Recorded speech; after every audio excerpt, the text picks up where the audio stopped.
YCP MP Srikrishna Devarayalu రాజీనామా చేశారు. పార్టీతో పాటు ఎంపీ పదవికి ఆయన రాజీనామా చేశారు. రాజకీయంగా కొంతకాలంగా అనిచ్చి కొనసాగుతుందని శ్రీకృష్ణ దేవరాయలు అన్నారు. అందుకు తాను బాధ్యుణ్ణి కానన్నారు.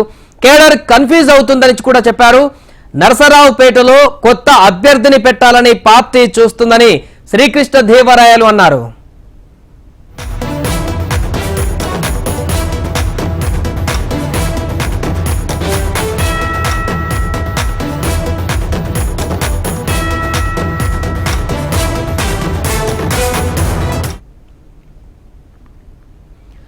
వైసీపీ ఎంపీ శ్రీకృష్ణ దేవరాయలు రాజీనామా చేశారు. పార్టీతో పాటు ఎంపీ పదవికి ఆయన రాజీనామా చేశారు. రాజకీయంగా కొంతకాలంగా అనిశ్చితి కొనసాగుతుందన్నారు శ్రీకృష్ణ దేవరాయలు. అందుకు తాను బాధ్యుణ్ణి కాదన్నారు. కేడర్ కన్ఫ్యూజ్ అవుతుందని చెప్పారు. నరసరావుపేటలో కొత్త అభ్యర్థిని పెట్టాలని పార్టీ చూస్తుందని శ్రీకృష్ణ దేవరాయలు అన్నారు.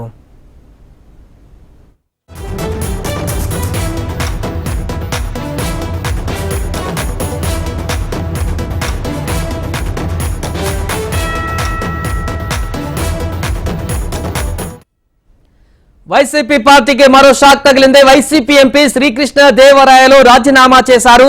పార్టీతో పాటు ఎంపీ పదవికి ఆయన రాజీనామా చేశారు. రాజకీయంగా కొంతకాలంగా అనిశ్చితి కొనసాగుతుందన్నారు శ్రీకృష్ణ దేవరాయలు. అందుకు తాను బాధ్యుణ్ణి కాదన్నారు. కేడర్ కన్ఫ్యూజ్ అవుతుందని చెప్పారు. నరసరావుపేటలో కొత్త అభ్యర్థిని పెట్టాలని పార్టీ చూస్తుందని శ్రీకృష్ణ దేవరాయలు అన్నారు. ఇక ఈ మధ్య కాలంలో ఇన్ఛార్జీల మార్పు సందర్భంగా వైసీపీ చేస్తున్నటువంటి కొత్త అభ్యర్థుల ప్రకటనతో కొంతమంది రాజీనామా బాట పడుతున్నారు. ఈ నేపథ్యంలో తాజాగా నరసరావుపేట వైసీపీ ఎంపీ శ్రీకృష్ణ దేవరాయలు కూడా రాజీనామా బాట పట్టారు.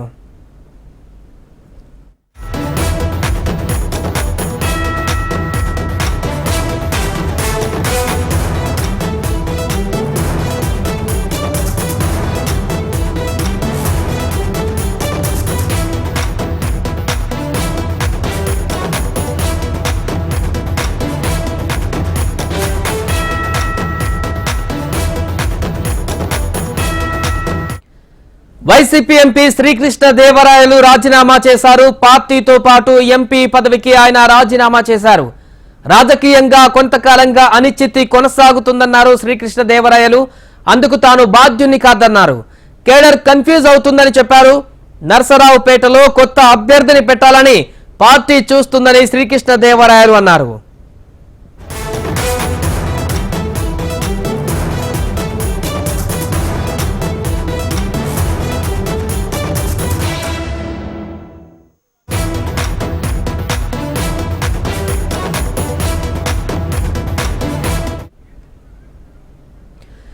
రైట్ గా వైసీపీ ఎంపీ శ్రీకృష్ణ దేవరాయలు కూడా రాజీనామా చేశారు. పార్టీ అధిష్టానం ఆ యొక్క స్థానాన్ని కొత్త అభ్యర్థిని ప్రకటిస్తుందనేటువంటి అంచనాలతో ఆయన రాజీనామా చేసినట్టుగా కనపడుతుంది. దీనికి సంబంధించిన పూర్తి వివరాలు మా ప్రతినిధి నరసింహ లైవ్ లో అందిస్తారు. నరసింహ, వైసీపీ పార్టీకి మరో షాక్ తగిలినట్టుగా కనిపిస్తుంది. ఎంపీ రాజీనామాకు గల పర్టికులర్ కారణాలేంటి?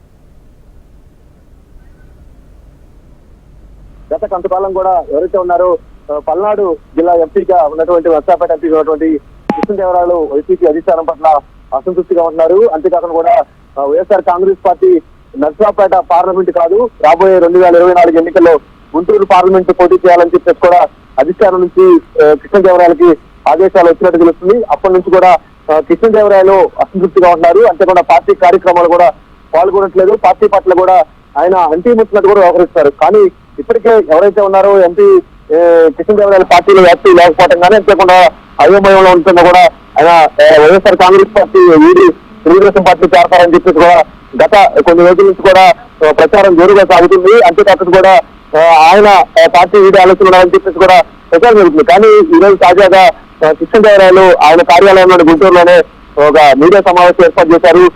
పల్నాడు జిల్లా ప్రజలు నన్ను ఆదరించారు. అంతేకాకుండా కూడా వచ్చే గత ఎన్నికల్లో నన్ను అతి భారీ మెజార్టీతో కూడా గెలిపించారు. అంతేకాకుండా కూడా గత కొంతకాలం కూడా రాజకీయ అనిశ్చితి నెలకొంది.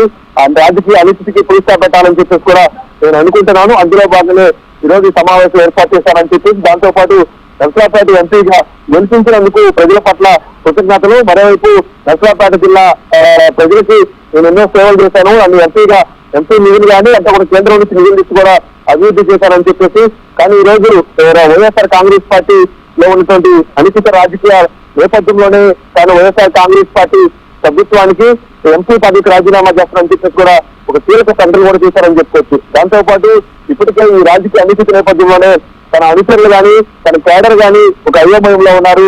ఆ అయోమయానికి నేను పులుసా పెడదాం అనుకుంటున్నా, అందులో భాగంగా నేను ఈ రోజు నిర్ణయం తీసుకున్నానని చెప్పేసి కూడా చెప్పడం జరిగింది. మరోవైపు ఇప్పటికే ఆయన వైఎస్ఆర్ కాంగ్రెస్ పార్టీ పట్ల ఒక అసంతృప్తిగా ఉంటున్నారు. దాంతో పాటు నర్సరావుపేట పార్లమెంట్ లో ఉన్నటువంటి ఎమ్మెల్యేలతో కూడా కృష్ణదేవరాయలు కొంత గ్యాప్ ఉంది. అంతేకాకుండా కూడా ఆ విషయంలో కూడా అధిష్టానం జోక్యం చేసుకోవాలని కూడా ఆయన కొంత అసంతృప్తి కూడా వ్యక్తం చేస్తున్న విషయం కూడా మనం చూస్తుంది.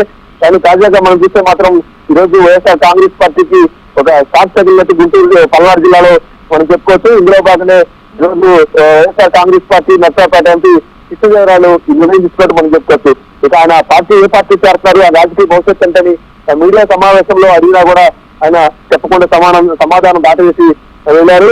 సో మొత్తంగా మనం చూస్తే మాత్రం ఆయన టీడీపీ నేతలకు కానీ కొంతమందికి టచ్ లో ఉన్నారని, టీడీపీలోకి వెళ్తారని చెప్పేసి కూడా ఒక ప్రచారం జరుగుతుంది. కాకపోతే ఆయన ఏ పార్టీలోకి వెళ్తారు, ఆయన రాజకీయ భవిష్యత్తు ఏంటండి, ఈ ప్రస్తుతం అయితే ఆయన ఎలాంటి అధికారికలు అయితే ప్రకటన చేయలేదు. ఆయన ఏం నిర్ణయం తీసుకుంటారో వేచి చూడాల్సిన పరిస్థితి ఉంది. ప్రస్తుతం అయితే మనం చూస్తే మాత్రం నర్సరావుపేట పార్లమెంట్ లో అనేక పనులు చేశాను, నర్సరావుపేట పార్లమెంట్ ని అభివృద్ధి చేశాను. ఇంతేకాకుండా కూడా నర్సరావుపేట ప్రజలు గత ఎన్నికల్లో ఎవరైతే ఉన్నారో రాజకీయాల్లో సీరియస్ అయినటువంటి రాయపాటి సాంబశివరావు పైన భారీ మెజార్టీతో కూడా ఆయన గెలవడం జరిగింది. ఫస్ట్ టైం రాజకీయాల్లోకి రావడం, ఫస్ట్ టైం ఎంపీగా పోటీ చేయడం, ఒక సీనియర్ నేత అయినటువంటి రాయపాటి సాంబశివరావుని ఓడించి ఆయన పార్లమెంట్ లో అడుగుపెట్టడం మనం చూసాం. అంతేకాకుండా కూడా ఈ నర్సరావుపేట పార్లమెంట్ పరిధిలో ఉన్నటువంటి 7 అసెంబ్లీ నియోజకవర్గాల ఎమ్మెల్యేలతో కూడా ఆయనకి ప్రయాణం సాగింది. ఆ తర్వాత మధ్యలో కొన్ని రాజకీయ విభేదాలు ఎమ్మెల్యేలకి మధ్య, ఎంపీ మధ్య కూడా వచ్చిన విషయం కూడా మనం చూసాము.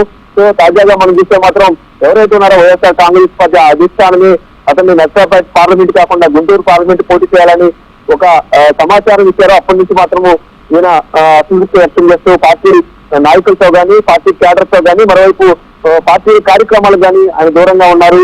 అంతేకాకుండా గత 6 రోజుల క్రితం కూడా మనం చూస్తే కూడా ఎక్కడా కూడా సంక్రాంతి సంబరాలు కానీ పార్టీ పిలుపునిచ్చినా కూడా ఆ కార్యక్రమంలో కూడా ఎక్కడ ఆయన పాల్గొనలేదు. ఆయన పార్లమెంట్ పరిధిలో తిరిగినా కూడా ఎక్కడ కూడా ఆయన ఆ కార్యక్రమాల్లో పాల్గొన్నారు. మొత్తంగా మనం చూస్తే మాత్రం ఈ రోజు నర్సరావుపేట ఎంపీ కృష్ణదేవరాయలు ఒక కీలక ప్రకటన చేసినట్టు మనం చెప్పుకోవచ్చు. నరసింహ, ముఖ్యంగా నర్సరావుపేటలో వేరే అభ్యర్థిని పెడుతున్నారనేటువంటి కారణంతోనే తను బయటకు వెళ్ళేట్టుగా కనపడుతుంది. సో ఎవరిని పెడుతున్నారు అక్కడ నర్సరావుపేటలో? శ్రీకృష్ణదేవరాయలు కాదని. సో అతనికి వీరికి మధ్య ఏమైనా మనస్పర్ధలు ఉన్నాయా, లేదా వైసీపీ నుంచి ఇతర ఏది వేరే హామీ రాలేదా? ఎందుకు పార్టీని, ఎంపీ పదవిని కూడా వీడవలసి వచ్చింది? అయితే ప్రధానంగా మనం చూసుకుంటే కూడా వైఎస్ఆర్ కాంగ్రెస్ పార్టీ అధిష్టానం సామాజిక సమీకరణాల నేపథ్యంలోనే నర్సరావుపేట పార్లమెంటు అభ్యర్థిని ఈసారి ఒక బీసీకి ఇవ్వాలని చెప్పేసి అధిష్టానం ఒక సమాలోచన చేస్తుంది. అందులో భాగంగా ఎవరైతే ఉన్నారో ఎంపీ కృష్ణదేవరాయలు కూడా అధిష్టానం పిలిచి మాట్లాడటం, ఈసారి నర్సరావుపేట పార్లమెంట్ ని ఒక బీసీకి ఇద్దామనే ఒక ప్రతిపాదన ఉంది, ఒక ఆలోచన ఉందని చెప్పేసి కూడా ఒక సమాచారం కృష్ణదేవరాయలకి చేరవేయడం చూసాం. అయితే ఆ తర్వాత సమర్ని ఎవరైతే ఉన్నారో కృష్ణదేవరాయలు గుంటూరు పార్లమెంట్ పోటీ చేయాలని చెప్పేసి కూడా అధిష్టానం చెప్పింది. కానీ నర్సరావుపేట పార్లమెంట్ లోనే నేను పోటీ చేస్తాను, గుంటూరు అయితే నేను చేయనని చెప్పేసి కూడా ఒక సమాచారం కూడా వైసీపీ అధిష్టానానికి ఇచ్చారు. మరోవైపు తనని ఆలోచించుకొని చెప్తాను, కొంత టైం కావాలని చెప్పేసి కూడా మరో ఒపీనియన్ కూడా చెప్పినట్టు తెలుస్తుంది. సో ఈ నేపథ్యంలోనే ప్రస్తుతం ఒక నెల రోజుల నుంచి కూడా ఎవరైతే ఉన్నారో కృష్ణదేవరాయలు అధిష్టానం పట్ల కానీ, వైసీపీ పట్ల కానీ అసంతృప్తి వ్యక్తం చేస్తారు. పార్టీ కార్యక్రమాల్లో కూడా పార్టిసిపేట్ చేయట్లు, మరోవైపు ఆయన పార్టీ కార్యాలయం దగ్గర కానీ, ఆయన నివాసం దగ్గర కానీ ఫ్లెక్సీలు కూడా కల్పించడం కానీ. సో ఇదంతా మనం చూస్తే మాత్రం ఆయన నర్సరావుపేట పార్లమెంట్ అయితేనే ఇంట్రెస్ట్ గా ఉంది. సో గుంటూరు పార్లమెంట్ పట్ల అతను పోటీ చేసే ఆలోచన లేదు. సో ఈ నేపథ్యంలోనే అతను ఒక అసంతృప్తి వ్యక్తం చేస్తూ ఈ రోజు తాజాగా మనం చూస్తే మాత్రం ఈ నిర్ణయం తీసుకోవడం అని చెప్తుంది. కానీ నర్సరావుపేట పార్లమెంట్ పరిధిలో ఉన్నటువంటి ఎమ్మెల్యేలు మాత్రం ఇప్పటికీ వైసీపీ అధికారులు కూడా చెప్పారు, ఎవరైతే ఉన్నారో కృష్ణదేవరాయలని కంటిన్యూ చేయండి, అతనితో తమకు విభేదాలు లేవని చెప్పేసి ఉన్న 7 అసెంబ్లీ నియోజకవర్గాల్లోనే మెజార్టీ ఎమ్మెల్యేలు మాత్రం కృష్ణదేవరాయలకు అనుకూలంగా వైసీపీ అధిష్టానానికి కూడా చెప్పినట్టు తెలుస్తుంది. కానీ వైసీపీ అధిష్టానం మాత్రం నర్సరావుపేట పార్లమెంట్ గా కృష్ణదేవరాయలు పోటీ చేసే ఆలోచన లేదు, మేము అధిష్టానం ఇచ్చే ఆలోచన కూడా లేదు, చేస్తే గుంటూరు చేయాలి లేకపోతే లేదని చెప్పేసి కూడా అధిష్టానం తగ్గించి చెప్పినట్టు తెలుస్తుంది. సో ఈ నేపథ్యంలోనే కృష్ణదేవరాయలు ఈ రోజు తన వైసీపీ పార్టీ సభ్యత్వానికి రాజీనామా చేశారు, ఎంపీ పదవి కూడా రాజీనామా చేశారు. ఇక ఆయన రాజకీయ భవిష్యత్తు ఏంటి, ఏ పార్టీలు చేరతారని మాత్రం ఇంకా తెలియాల్సి ఉంది.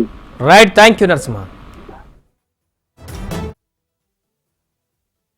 వాళ్ళకున్న ఇబ్బంది కానీ వాళ్ళకున్న సమస్యలు కానీ చెప్పే పరిస్థితి ఈ రోజు తీసుకురాలేదు.